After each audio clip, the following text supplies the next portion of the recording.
दशवांश कोई देते हैं तो वो कोई बड़ी बात नहीं, क्योंकि परमेश्वर का आप दे रहा है, आपका नहीं दे रहा है। बाइबल क्या बोलती है? जो परमेश्वर का है, परमेश्वर का है, जो सीसर का है, सीसर का है। फॉर एग्जाम्पल, आप टैक्स देते हैं सरकार को, तो आप किसका दे रहा है? आपका दे रहा है कि सरकार का दे रहा है? सरकार का दे रहा है। वो सरकार का अधिकार में आता है वो टैक्स लेने का। वैसे ही परमेश्वर का 10वां अंश, आपका जो सैलरी से 10वां अंश देते हैं, तो आप अपने से कुछ नहीं कर रहा है। जो परमेश्वर के हैं वो परमेश्वर को दे रहा है, चोरी से बच जा रहा है। नहीं तो वो खाएंगे तो चोरी हो जाएगा। किससे चोरी? मलाकी के ग्रंथ में बोला है कि परमेश्वर से चोरी। इतना हम करते हैं कि दशवांश देने से हम परमेश्वर से चोरी करने से बच जाता है, क्योंकि आपका राइट नहीं है उसको खाने के लिए।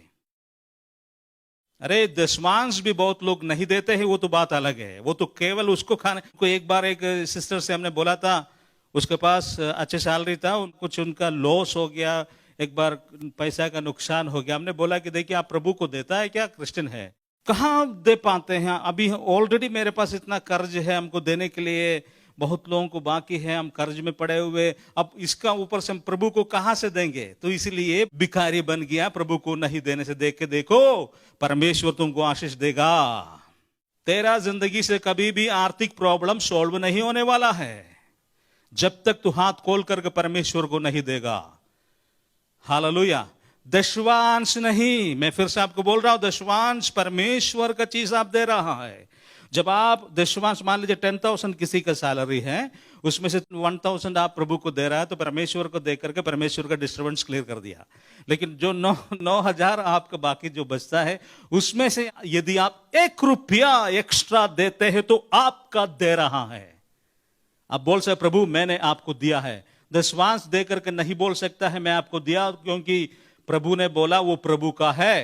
प्रभु का प्रभु को दिया है। जब आप 9,000 बचते उसमें से 10 पैसा देंगे तब आपका दे रहा है। इसलिए लोग आशीष नहीं पाते हैं। 10वां अंश में विश्वासी लोग मर रहा है। मैं आपसे ओपनली पूछता हूं, जो चर्चेस में बपतिस्मा लेने के बाद संडे टू संडे आराधना करते हैं और 10वां अंश भी देते हैं, लेकिन बहुत सा विश्वासी बर्बाद है आर्थिक समस्या में। क्यों? वो अपने सिस्टम को पूरा कर रहा है। कैसे लोग इसलिए दशवांश देते हैं कि नहीं देने से क्या होगा, दिक्कत पड़ेगा, तो डर के मारे दे रहा है, मजबूरी से दे रहा है। ऐसे देने से कुछ नहीं होता है। मजबूरी से मत दीजिए प्रभु को, वो भीख मांगा नहीं है। सिस्टम चलाने के लिए भी नहीं दे दो, दिल से दे दो, प्रभु आशीष करेगा। दिल दिल दिल दिल दिल मीन्स आप प्रभु को 1 रुपया देने के पहले 1 रुपया ना जाए उसके झोले में, आपको दिल चले जाए। उसके बाद जो देते हैं 1 लाख दे या 1 रुपया दे, प्रभु वैल्यू देगा। आपने देखा विधवा स्त्री ने परमेश्वर के सामने 1 दिनार डाला, उसके पहले धनवान आकर के बहुत सा पैसा डाल दिया था। किसका वैल्यू हुआ? विधवा जिसने 1 रुपया डाला है। कारण क्या है? दिल डाला है, अपना हृदय परमेश्वर को दिया है, इसलिए आशीष को पाया। इस साल से शुरू कीजिए, मैं आपको वादा करता हूं आप आशीष को पाएंगे। यस, आज का दुनिया में आर्थिक प्रॉब्लम सबसे बड़ा प्रॉब्लम है। बीमारी से बड़ा है, कैंसर से बड़ा है आर्थिक समस्या। आप परमेश्वर को दूर रखा हुआ है क्या? आपको बीमारी आ जाने से, शारीरिक तकलीफ आने से आप डॉक्टर के पास जा सकता है, परंतु आर्थिक समस्या को सलूशन नहीं है, परमेश्वर ही दे सकता है। हालेलुया। इसलिए मैं आपको बोल रहा, दशवांश में जो अभी भी अटके हुए हैं, आप कृपया ध्यान से सुनिए और कुछ करो। नहीं तो प्रार्थना के साथ देना, श्राप के साथ नहीं।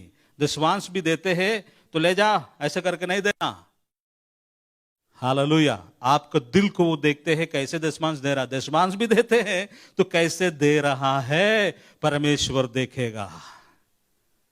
यदि आप हृदय से दे रहा है तो वो उसको मालूम है ये हृदय से दे रहा है। आपको मालूम है आपको प्रभु लौटाएगा। प्रार्थना से ज्यादा कुछ होता नहीं। प्रार्थना प्रार्थना, इसलिए बहुत सा ऐसा लोग, जिंदगी नहीं बदला हुआ लोग फास्टिंग में मर रहा है, अपने भाई को गले नहीं लगा सकता है। तो फास्टिंग करते हो, जाओ पहले अपने भाई से बात करो, बहन से बात करो, ठीक से व्यवहार करो। प्रेम सबसे बड़ा होते हैं। तेरा फास्टिंग से स्वर्ग नीचे नहीं उतर के आएगा। तो प्यार करने से यूहन्ना ने बोला परमेश्वर के राज तुम्हारा अंदर में आ गया है। प्यार करने से एक पादरी दूसरे पादरी को प्यार करना है। एक चर्च जब तक दूसरा चर्च को नहीं प्यार करेंगे, बगल वाला चर्च मेरा चर्च नहीं लगेगा, वो पादरी पादरी है ही नहीं। हालेलुया। वो झूठ का सेवक है, वो चोर है।